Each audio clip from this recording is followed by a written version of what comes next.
we usually carried at least one camera in the Jeep. And I shot a few pictures. What were you thinking as you were walking around and covering sort of the event, or taking the pictures of what was going on? Well, I was thinking that that may very well be like the camp that my parents were sent to. If you had to tell us something that we should take with us and that we should pass along, what is it? Anything about this day, anything about Buchenwald, anything about what it represents that we should remember?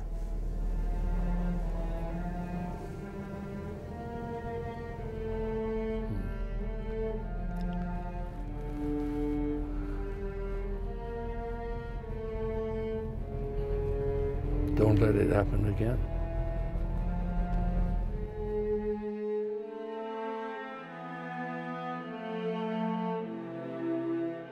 My father has not been to Buchenwald since April of 1945. He entered the camp just after it was liberated. At that time, he already knew from Margot that his parents had been put on a train that was headed toward Auschwitz. But he did not know their fate, and consoled himself with two different hopes. You never put someone with the dead until you're very sure that they're dead, because somehow miracles happen, and they may have been alive. My father's other hope would become what he needed to believe. If his parents had been killed, he had to feel they did not suffer what he witnessed here. We saw the conditions in Buchenwald, but I had a feeling that my parents probably never had a chance to survive.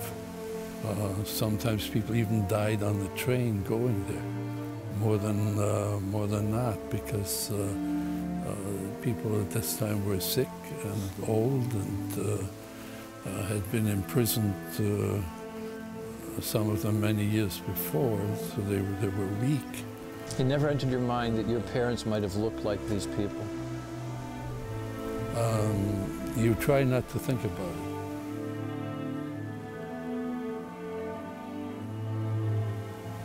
When you have anyone that you love, you don't like to picture them in a terrible state. You kind of put it out of your mind. Yes, we all knew that this is the way people looked, and we took pictures and we saw what the pictures looked like. And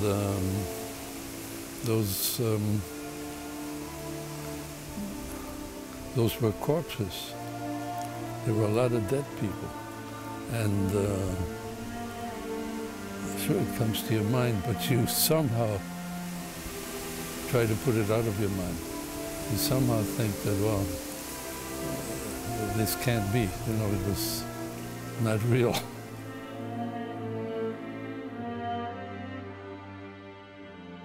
Buchenwald was a concentration camp, Auschwitz a death camp. Near the end of the war, distinctions were lost, as Nazi guards at all the camps sought to kill everyone they could.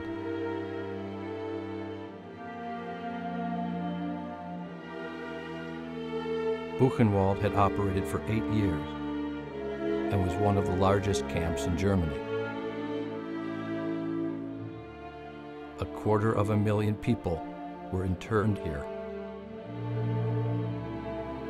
56,000 were killed, most often by being worked and starved to death. If my father had not escaped Germany, he would have been sent to a camp like this one.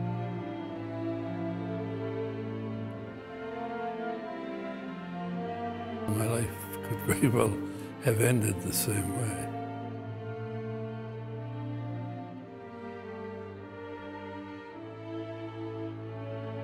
Being young, I may have been kept for a short period for labor. unlike my parents who already were past an age where the Nazis considered getting useful work out of people.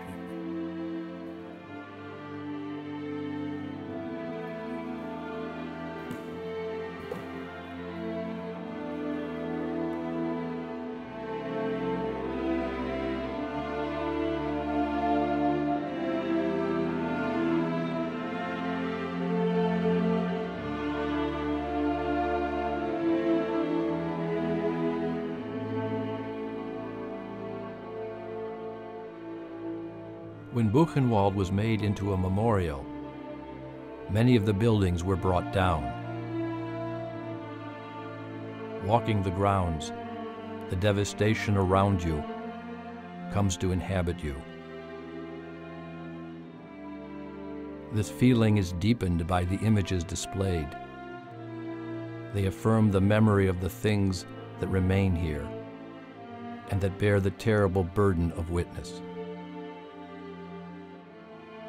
Even today, when I look at the pictures, I still look for whether I possibly would recognize them.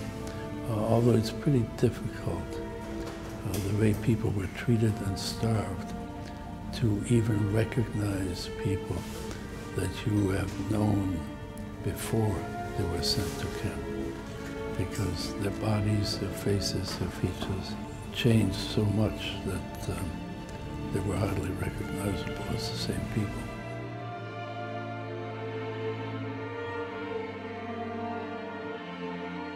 The name Buchenwald means beechwood and refers to the trees around the camp.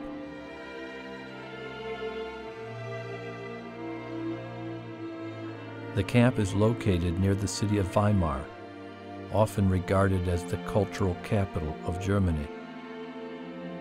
Weimar was home to Goethe, Schiller, Nietzsche, and Liszt. The Nazi regime was intent on imposing its agenda on German classical culture. So it built a concentration camp in the same forest where Goethe had composed some of the greatest verse in German literature, including Faust. At Buchenwald, my father's disdain for his native culture reached its peak. I had easy solutions for all the Germans at that time.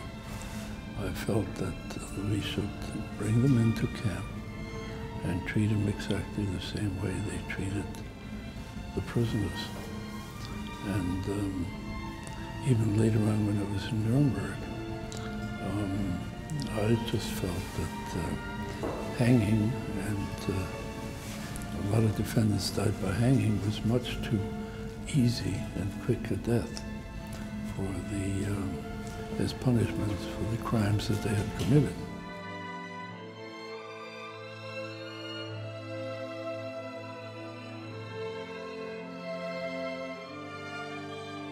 After liberating Buchenwald, American soldiers rounded up German civilians who lived near the camp.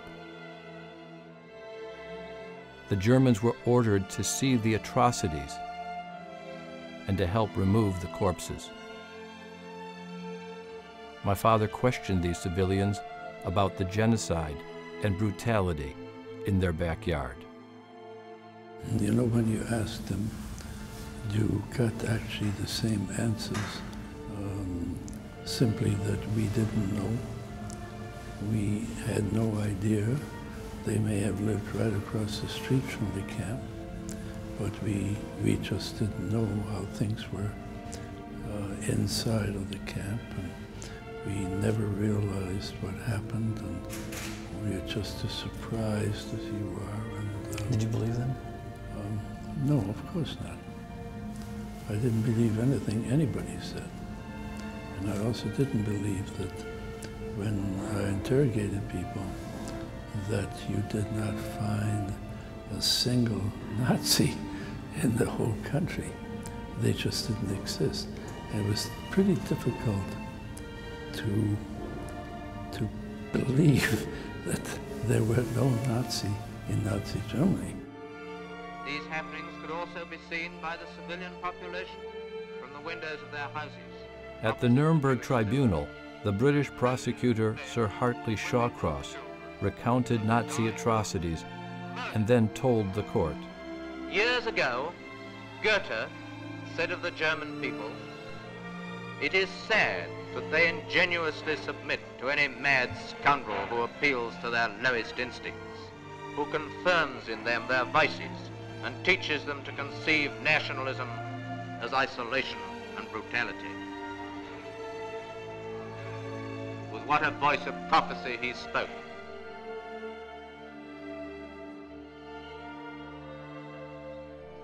This trial must form a milestone in the history of civilization, not only bringing retribution to these guilty men, not only marking that right shall, in the end, triumph over evil, but also that the ordinary people of the world, and I make no distinction now between friend and foe, are now determined that the individual must transcend the state. And then shall those other words of Goethe be translated into fact. Great through understanding and love, through mediation and the spirit. Thus ought the German people to behave. That is their destiny.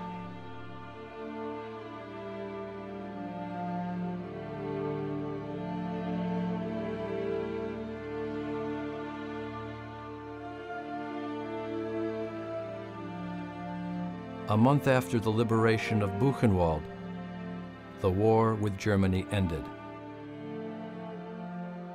My father visited his sister in Switzerland. They had not seen each other for almost 5 years. Resigned to their parents' fate, they were resolved to honor their parents' strength and celebrate life. I feel there must be a reason why certain people have to endure tragedies. But I also feel that maybe because certain people are stronger than others, they have to endure more.